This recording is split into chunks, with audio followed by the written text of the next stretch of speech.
انتوا اهلاويه ولا زملكاويه؟ اهلاويه. ايه النهارده توقعاتكم ايه المباراه؟ ان شاء الله الاهلي يكسب. الاهلي هو الزمالك لعبهم حلو من اخر مره بتاع كاس افريقيا دوت، بس وفي ناس كتير متوقعه ان الزمالك هيكسب النهارده اذا كان اهلاوي او زملكاوي.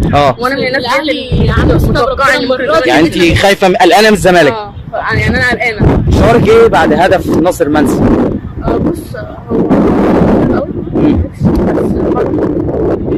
يعني هم عملوا اللي عليهم برضه. بيقولوا على منسي مشطشط في الزمالك، مين اللي ممكن نقول عليه مشطشط في الاهلي؟ امام عاشور. لا هو عاشور. هم في الجزيري. مين؟ في وسام وفي امام، يعني في كتير قوي لعيبه حلوه قوي.